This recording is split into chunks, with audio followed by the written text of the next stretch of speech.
नारायणसमारम्भां शङ्कराचार्यमध्यमाम्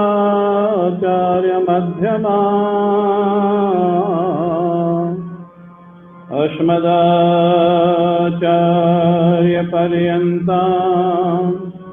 वन्दे गुरुपरम्पराम्। भवानी शङ्करो वन्दे श्रद्धा विश्वासरूपिणो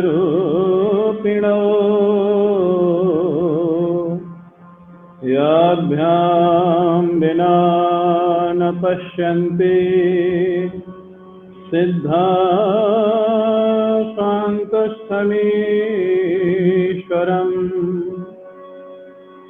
मनोजवं मारुततुल्यवेगं जितेन्द्रियं बुद्धिमतां वरिष्ठं वातात्मजं वानरयूथमुख्यं श्रीरामदूतं शरणं प्रपद्ये। सब करिमा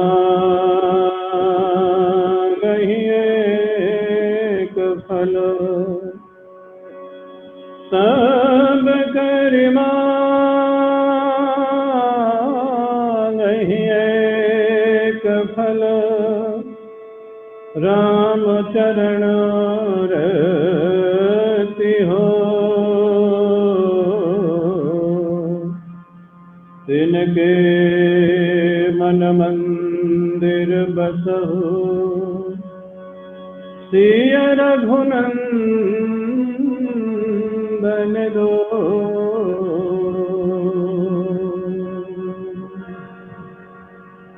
परम पूज्य प्रातः स्मरणीय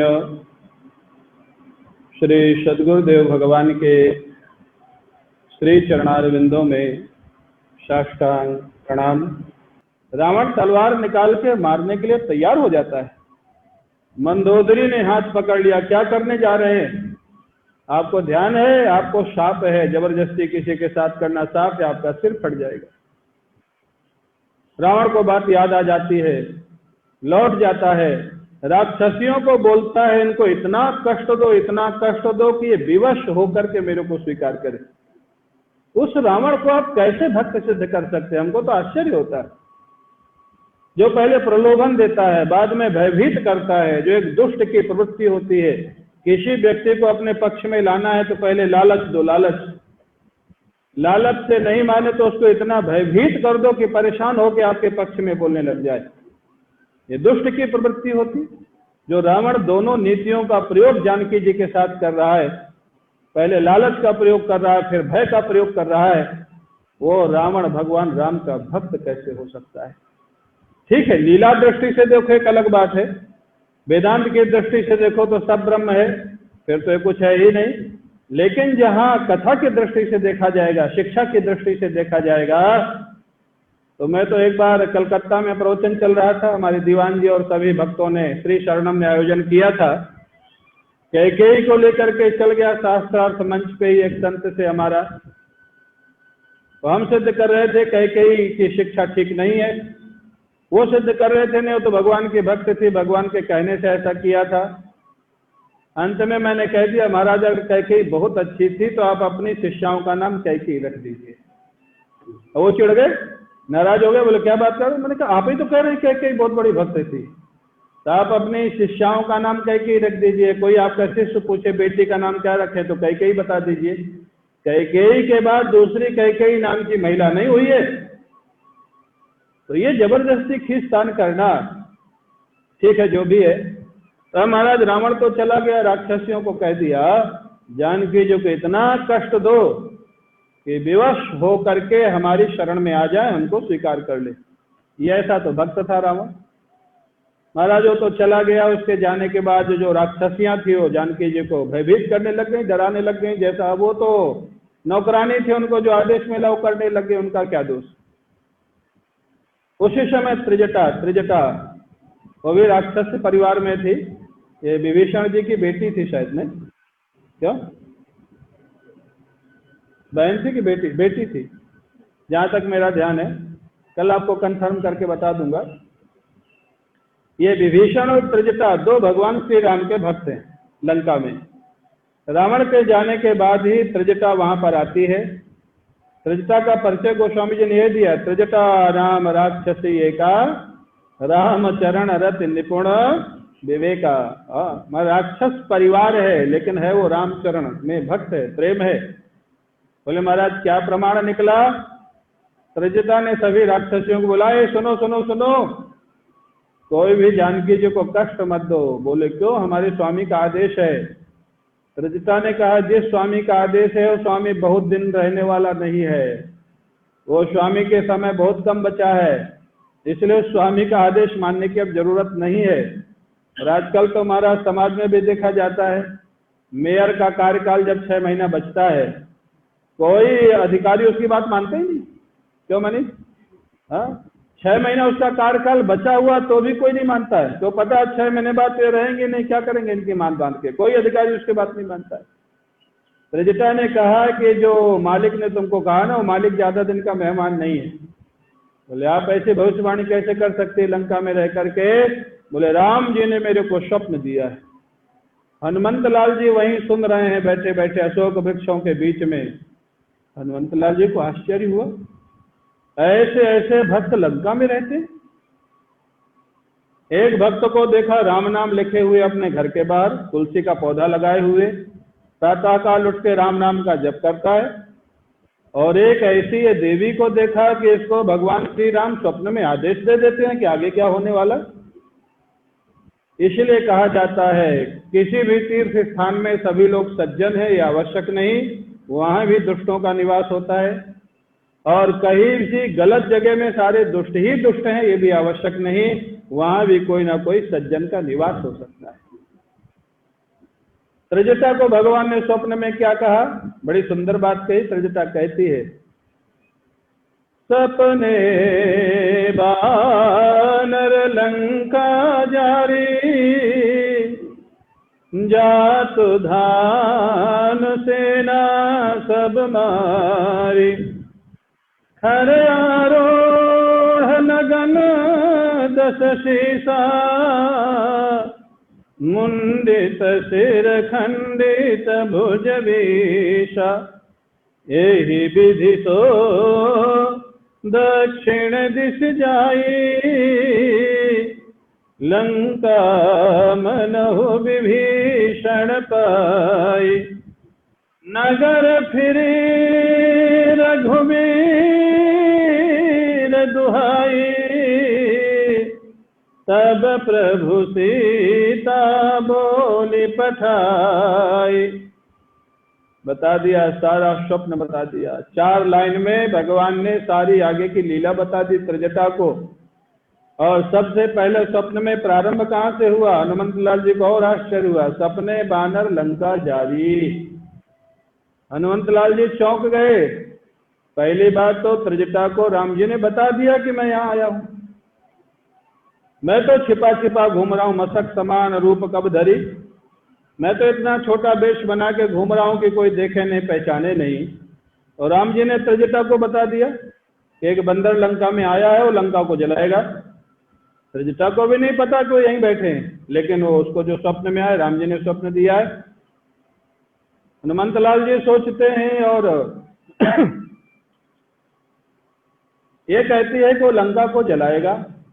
मेरे को राम जी ने लंका जलाने को नहीं कहा है, मेरे को जाम्बवान जी ने भी नहीं कहा है।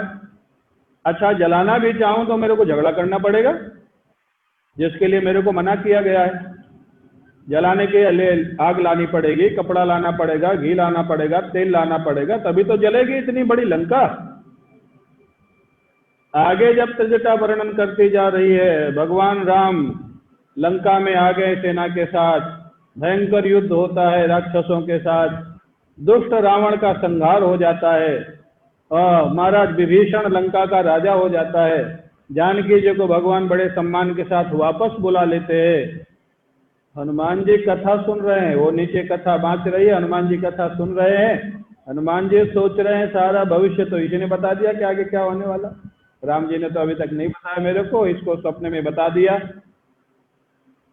हनुमंत लाल जी फिर सोच के निश्चिंत हो गए, अगर प्रभु की यही योजना है तो प्रभु ही इसकी व्यवस्था करेंगे, मेरे को चिंता करने की जरूरत नहीं है। यही एक भक्त का जीवन है।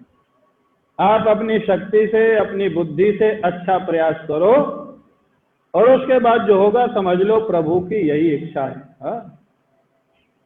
प्रभु की इच्छा में अपनी इच्छा मिलाते चलो तो कभी ज्यादा कष्ट होगा ही नहीं। हाँ? हमने अच्छा प्रयास किया, अच्छी प्लानिंग किया, अब प्रभु को जो मंजूर था वो हुआ, ठीक है, बड़ी अच्छी बात है। मैं प्राय राजश्री जी का जीवन देखता हूं, इतना सहज जीवन है, और मैं तो मन से प्राय कह ही देता हूं, कहता ही रहता हूं कि एक गृहस्थ संत का जीवन जैसे उनका है। जो जैसा कहे उसी में हाँ, जो जैसा कहे उसी में हाँ, कभी अपना दुराग्रह उनके जीवन में नहीं। और साधु के जीवन की यह पहचान होती है, जिसके जीवन में कोई दुराग्रह शेष ना, ऐसा ही होना चाहिए। ये दुराग्रह जिसके जीवन का खत्म हो गया वो एक साधु का जीवन होता है, एक संत का जीवन होता है। और मैंने देखा है, राजश्री जी को कई बार देखा है, कई लोग ऐसे भी उनसे कुछ कुछ ले जाते हैं। एक बार शायद मैंने पूछा है, किसी ने पूछा कि आपको पता था कि इसको जरूरत नहीं है, बहाना बना के ले गया। बोले हमको पता था, उसके बाद भी वो दे देती है, ठीक है वो अच्छा है, इसका कुछ होगा, निकल गया, कोई बात नहीं। और सहज शांत रहती है, यही उनके जीवन का रहस्य है, और यही उनके पूर्वजों की कृपा है, संतों की कृपा है। ऐसा जीवन होना चाहिए। तो अभिप्राय हनुमंत लाल जी निश्चिंत है, ठीक है, प्रभु की इच्छा है, प्रभु ने स्वप्न दिया है तो प्रभु ही पूरा करेंगे। प्रजता ने राक्षसियों को समझाया, राक्षसियां जानकी जी को कष्ट देना मना करके उनके सेवा में लग जाती हैं त्रिजटा के कहने से। अब जानकी जी अत्यंत परेशान है, त्रिजटा को मानती हैं कि मेरी सहयोगिनी है। त्रिजटा से जानकी जी अत्यंत दुखित होकर कहती हैं, माँ मेरे को थोड़ी आगे की व्यवस्था आप कर देंगी? आश्चर्य होता है। त्रिजटा ने कहा, देवी क्या करोगी आग का? बोले चिता बना करके अपने जीवन को समाप्त कर दूंगी। क्यों देवी? अभी तो मैंने सुनाया कि प्रभु आएंगे, रावण मारा जाएगा, तुमको प्रभु सम्मान पूर्वक ले जाएंगे। जानकी जी ने कहा, माँ अब भगवान का विरह सहन नहीं हो रहा है, एक एक पल मेरे लिए बहुत कठिन हो रहे हैं, जीना मेरे लिए कठिन हो रहा है। ये जीवन समाप्त करके मैं प्रभु से मिल जाऊंगी और मेरा जीवन सफल हो जाएगा। इन दुष्टों के बीच में जहाँ भजन करने में भी बाधा पड़ रही है, जहाँ प्रभु का स्मरण करने में भी लोग बाधा डालते हैं, राक्षसी प्रवृत्ति करते हैं, त्रिजटा समझ गई अत्यंत कष्ट का समय है। त्रिजटा ने तो बहाना कर दिया, अरे देवी तुमको पता है लंका में रात्रि में आग नहीं मिलती है, यहाँ तो सूर्यास्त के पहले ही सारा काम हो जाता है, रात्रि में कोई भोजन नहीं करता, जबकि सारे लोग रात्रि में भोजन करते थे वहां। जैसे बच्चों को समझाते हैं कोई, त्रिजटा को उन्होंने माँ कहा ना, बच्चों को समझाते हैं, देवी रात्रि में यहाँ आग नहीं मिलती है, रात्रि में आग का कोई उपयोग होता नहीं है। इसलिए हमारा त्रिजटा तो समझा करके चली जाती है। इधर जानकी जी का अत्यंत विरह प्रकट होता है, आकाश में तारे निकले हुए हैं, जानकी जी को भगवान के वियोग में लगते हैं कि आकाश में अंगारा है, अंगारा। चंद्रमा आग का गोला प्रतीत होता है। जानकी जी कहती है, चंद्रदेव थोड़ी सी आग हमको दे दो तो मैं अपनी चिता बना लूं और अपने जीवन को समाप्त कर दूं। अशोक वृक्ष में नई नई कोपले निकले, क्योंकि वर्षा ऋतु के बाद का समय है, नई नई कोपले निकले, नए नए पत्ते निकले हैं जो कि लाल कलर थे। जानकी जी को पत्ते भी आग की चिंगारी के जैसे प्रतीत हो रहे हैं। जानकी जी कहती है, अशोक तेरा नाम अशोक है, एक चिंगारी मेरे को भी दे दे तो मेरा जीवन मैं उससे समाप्त कर लूं और मेरे जीवन का शोक भी समाप्त हो जाए। करुण क्रंदन देख करके जानकी जी की आंखों से प्रभु के वियोग में अश्रुपात हो रहा है, अत्यंत दुखी है। हनुमंत लाल जी ने देखा ये तो बड़ा कष्ट का समय, क्या करूं, कैसे इनसे परिचय करूं, कैसे मेरे को पहचानेंगी। रावण जा चुका है, त्रिजटा जी जा चुकी है। हनुमंत लाल जी देखते हैं यही सुंदर समय है। हनुमंत लाल जी को जो भगवान श्री राम ने मुद्रिका दी थी, मुद्रिका आप समझ गए ना, अंगूठी, हनुमंत लाल जी ने उसी समय उस अंगूठी को अशोक वृक्ष से नीचे गिरा दिया। जैसे महाराज तब देखी मुद्रिका मनोहर राम नाम अंकित अति सुंदर, चकित चितो मुद्री पहचानी, हरस विषाद हृदय अकुलानी, जीत को सकई अजय रघुराई, माया ते असरच नहीं जाई। जानकी जी सोचती है ये मुद्रिका तो भगवान श्री राम की है, यहाँ कैसे आ गई। भगवान श्री राम अजय हैं, देखो जानकी जी जानती हैं भगवान श्री राम को कोई जीत नहीं सकता, साक्षात प्रभु है, परमात्मा है। और अगर वो अजय हैं तो उनको जीत करके कोई ये मुद्रिका, ये अंगूठी नहीं ला सकता है। और माया में वो शक्ति नहीं है, राक्षसी माया में, कि इस अंगूठी की जैसी दूसरी अंगूठी बना सके। भगवान के आभूषण चिन्मय होते हैं, सच्चिदानंदमय होते हैं, कोई गोल्ड की थी या हीरे की थी ऐसा नहीं। भगवान अगर बोले तो अंगूठी अपने आप चली जाएगी, उसको लेके जाने की जरूरत नहीं। भगवान के आभूषण भी चिन्मय होते हैं, वस्त्र भी चिन्मय होते हैं, शरीर भी चिन्मय होता है, पांच भौतिक शरीर नहीं होता है भगवान का। ये अंगूठी माया, राक्षसी माया रच नहीं सकती। भगवान श्री राम को कोई विजय नहीं कर सकता है, तो ये अंगूठी आई तो कहां से आई। थोड़ा शोक में पड़ जाती है। अब महाराज हनुमंत लाल जी ने देखा यही सुंदर समय है प्रारंभ करने का चर्चा। हनुमंत लाल जी वहीं अशोक वृक्ष में छिपे छिपे भगवान श्री राम की कथा प्रारंभ कर देते। रामचंद्र गुण बरने लागा, सुनत ही सीता कर दुख भागा, लागी सुने श्रवण मन लाई, आदि हुते सब कथा सुनाई। भगवान श्री राम की कथा का वर्णन प्रारंभ कर दिया। यहाँ पर गोस्वामी जी ने बड़ी सुंदर बात लिखी, कथा सुनते ही जानकी जी का दुख भाग गया, खत्म हो गया ये नहीं लिखा। जैसे आप लोग यहाँ बैठे हैं इस समय 1 घंटे के लिए आपका दुख भाग गया,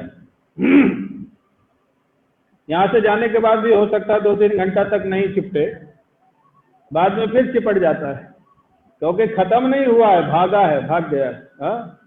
यहाँ जितने बैठे हैं या जितने इसमें सुन रहे हैं जूम आईडी में, कथा के समय दुख भाग जाता है, 1-2 घंटा तक गायब भी रहता है। जानकी जी का दुख भी ऐसे भाग गया, ये प्रभु की कथा का प्रभाव। अब महाराज जो लेकिन कथा हनुमान जी कौन सी कह रहे थे, ये नहीं लिखा। रामचंद्र गुण बरने लागा, बोले भगवान श्री राम की कथा कह रहे, वक्ता दिखाई नहीं दे रहा है और श्रोता सुन रहा है। यहाँ तो कई लोग कहते हैं महाराज जूम में अच्छा है कि हम आपको देख भी पाते, कथा भी सुन लेते। पहले कई ऐसे महाराज बड़े बड़े वक्ता हुए जिनको श्रोता देख नहीं पाते थे, केवल आवाज सुनाई देती थी। जानकी जी इतना उसमें डूब जाती हैं कथा में कि उनका दुख भूल जाता है, दुख भाग जाता है। तो भाई ऐसी कौन सी कथा सुनाई हनुमान जी ने कि थोड़े समय के अंदर ही दुख भाग गया। पूज्य राम किंकर जी महाराज कहते हनुमंत लाल जी ने पुष्प वाटिका से कथा प्रारंभ की, जहां जानकी जी का मिलन हुआ था राम जी से। और पुष्प वाटिका का जो वर्णन किया हनुमंत लाल जी ने, जानकी जी ने प्रभु श्री राम को देखा, आंखों के रास्ते ला करके हृदय में बैठा लिया और वहीं ध्यान मग्न होकर के पुष्प वाटिका में बहुत देर तक खड़ी रही। सखियों ने कहा गौरी का ध्यान कल करिएगा, बहुत विलंब हो गया। भगवान श्री राम भी जानकी जी को देख करके एक टक देखते ही रह जाते हैं। लक्ष्मण जी को अपने मन की दशा का वर्णन करते हैं। पुष्प वाटिका से वर्णन किया हनुमंत लाल जी ने, और वो प्रसंग वर्णन किया जिस प्रसंग को जानकी जी और राम जी दो ही जानते थे। हनुमान जी तो वहां नहीं थे, लक्ष्मण जी थे, वो ठीक है, सखियां थी, वो ठीक है। जानकी जी को लगा कोई है तो अंतरंग व्यक्ति, ये पुष्प वाटिका के उस प्रसंग को कैसे जानता है जो सर्वप्रिय प्रसंग था। और जानकी जी इतनी उसमें डूब गई। कुछ हमारे गुरुदेव कहते हैं कि अशोक वाटिका में बैठे बैठे जानकी जी मन से पुष्प वाटिका पहुंच गई, और जब पुष्प वाटिका पहुंच गई तो दुख तो भागना ही था। पुष्प वाटिका का जो मिलन था प्रभु का, मन से जानकी जी वहां पहुंच गई, मन से प्रभु का दर्शन कर रही है। हनुमंत लाल जी कथा सुना रहे हैं और जानकी जी कथा सुनती जा रही है। उनका दुख भाग गया है, जानकी जी भगवान के ध्यान में डूबी हुई है। तो अब 24 घंटा जानकी जी को इसी भाव में रहने दें, क्योंकि अशोक वाटिका में तो कष्ट में ही है। तो आज का समय पूरा हो गया, आज का समय पूरा हो गया और आप लोगों के साथ बड़ा आनंद आता है। आप लोग प्रेम से सुनते हैं, आनंद लेते हैं, आपको भी आनंद आता है, हमको भी आनंद आता है और सुंदरकांड की सुंदरता का पता लगता है। बोले सियावर रामचंद्र भगवान की, श्री रामेश्वरम भगवान की, श्री नर्मदा मैया की, श्री सद्गुरुदेव भगवान की। नमः पार्वती पतये।